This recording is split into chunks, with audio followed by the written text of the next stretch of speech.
Bluelock 337. If you don't want to be here, get the hell out of here. Now, off rip, I don't really have an issue with Ego's writing in this game. I more have an issue with Ego as a manager and as a coach. Because in this game, right, you rather like your players have finally gotten a goal back, and I believe that like any normal manager would pump up his players, be like, all right, like let's up the tempo, or let's slow down. Like he just stays and analyzes. Now I do like and observes. I'm aware that some managers do this.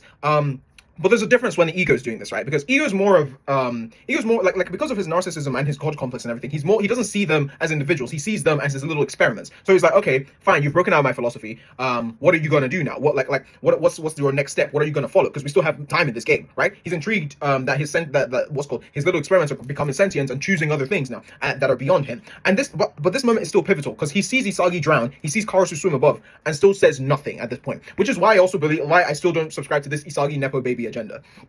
Now, here, Karasu, like right here, right, when Karasu's like, come here, Isagi, he offers him the path to abandon this restrictive light that he's in and re-enter the shadows, for Isagi to search for that freedom again, because Isagi's a freedom. Like, now not, because before I was a little, confused as to whether, or not Isagi was, restrictive or freedom type, and you can delve in both, but now I'm a full belief that, like, this game has made me fully believe that Isagi is a freedom type.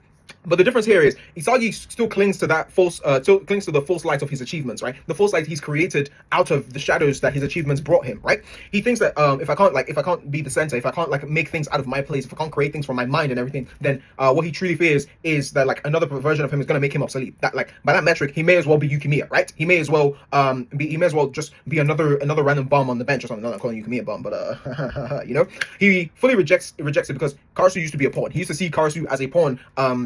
That within his shadows he was able to manipulate the entire field. But now he's seen that his boss is creeping up to him. He's seen all these things kind of fall out of place. All the prior people that he had grown to this point with him, they're all falling by the wayside. Not too much on Chigiri. And he wants to double down. He digs his heels in an immature and unreasonable reaction towards the hand that's being held out to him, right? And that's why I think Karasu and Hiyori work so well, because they thrive where nothing is expected of them, right? Like Hiyori's whole thing is that I don't need pressure. If I can't work well under pressure. That's Hiyori's whole thing, because he's been pressured his whole life, right?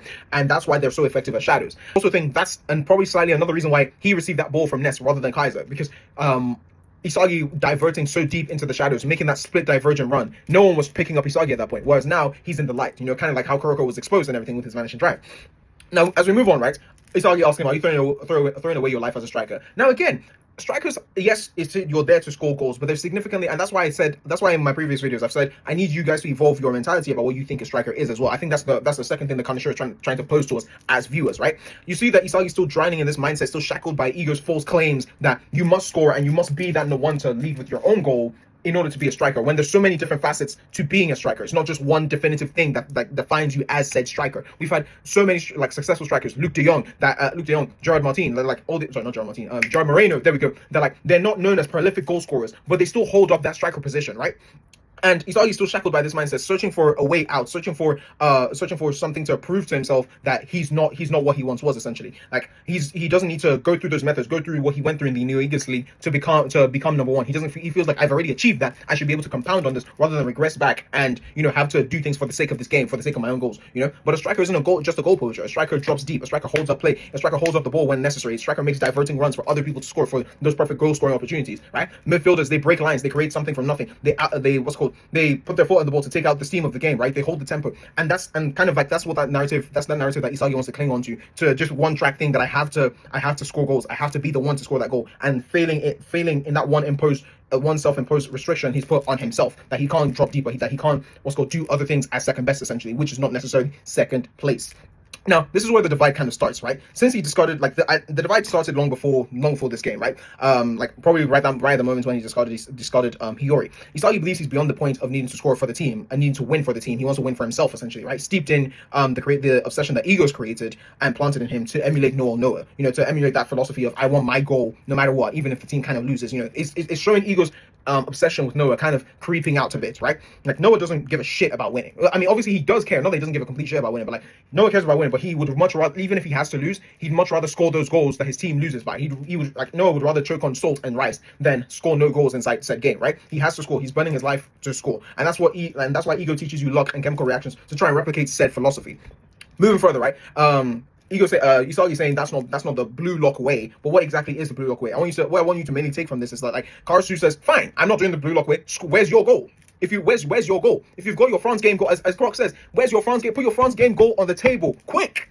Put your France game goal on the table, quick. And he G-checked Isagi. There's no goal to show for it. There's no assist to show for it. You know? He says, score your own goal. And remember, Isagi's already made himself destined never to score in this game by attempting that left shot, by forcing a style of play, by forcing a play that wouldn't work at this level, that by forcing something that's completely out of his own aptitude, not completely out because his left shot is still like 50%, but it's still slightly out of his aptitude, right? He's already damned himself to not score in this game. And Ugo can see that he's falling apart, and that Ugo can see that he's further cast off Rin. All of these things accumulating together led Isagi down the path of never scoring in this game because his vision has become narrowed. He's restricted himself and his mindset and his own vision, which was one of the best qualities that Isagi himself had. Or like another thing of note is that Chigiri and Bashira are being the ones confused by this conflict. But Hiyori, if you look, Hiyori's not really like Hiyori's kind of looking, but he's not. I might be reading too much into this, but he's already aware that he's chosen Karasu, whereas Bashira and Chigiri are still kind of like what's going on, why they like there's no need for this conflict. But Hiyori kind of already understands the program. He's already updated. He's like, I'm in the shadows now, and I was rebirthed as an egoist from the shadows, and I've evolved through the light of Karasu, and that's the path I'm sticking to. He doesn't go back to Isagi, right? And now we come further, right? He said you're doing it for the Bluelock sake, but that's not the way of an egoist. Now again, what is this narrative of Bluelock trying to show us, right? The narrative shows the narrative of Isagi scoring in Bluelock is an overarching, I feel like, is an overarching confliction in himself and in itself towards Isagi, right? Doing it for the sake of Bluelock is kind of seen as doing it for Japan, right? But scoring for yourself, and they also see that doing it for Bluelock's sake and scoring for yourself can't coexist together. But that's what Isagi kind of believes at this point in the story. But that's not what he believed prior to this restrictive life that he's put himself in, right? The problem here is the root and the soil that their roots grew in essentially made Isagi want to win, but he also wants to score, and he's conflicted within that. Because if you remember back to chapter 1, Isagi's tears were from the fact that he didn't win, and he was like, why did I pass in that moment? If I had taken the shot, would I have scored? But there's still the chance, like that's still 50-50. He could have taken the shot and still missed. So by that point, so if Itagi takes that shot and misses, what does he have then? What exactly is his ego then? Is his ego to win, or is his ego to score that goal that helps them win? That's where I kind of draw those lines, or that's kind of what I'm thinking of, right? And the separate problem here is Karasu now wants to score, but he more wants to win this game. He more want and that's the root. That's also from the roots of the soil that Ego's laid. You know, that kind of foundation of Noah only wanting to score his goals is where Ego's based his base philosophy because of the fact that like there was probably a game that Noah knocked Ego out of that his 7 minutes flow state, right? Where he was kind of with God essentially. And Isagi has no rebuttals, and I believe this for two reasons. Obviously, A, his self-doubt and his anxiety kind of backing him into a corner, forcing him to lash out and wanting to like kind of show that he believes that his belief in himself to be on this stage is deserved. And then secondly, the fact that he's not chosen, or he doesn't fully, I still believe that Isagi doesn't fully understand what exactly his ego is. And it's not really been sure, because Isagi's ego kind of was birthed in Bluelock. Isagi didn't really have an ego like that until, or understand what exactly the sparks of his ego were until he came to Bluelock. Whereas most people in Bluelock kind of already knew what their egos were, or had an inkling. He didn't fully understand what it was. He wanted to win, but was that because he wanted to score? Was that because he's infatuated with Noah? You know what I mean? And Ego's created this Ego's created this philosophy that after Noah defeated him, at least we can believe that narratively wise, you know, his obsession came from there, and now he wants to recreate all these things. Therefore, his philosophy is kind of only half right. Like, you know, that's kind of half the answer to lead to that point. I believe that at this point, Karasu's merged both theories, right? Karasu's kind of merged these things in order to truly be that striker. The best method to the goal is to truly be that best on the field and strive for that ultimate goal at that point.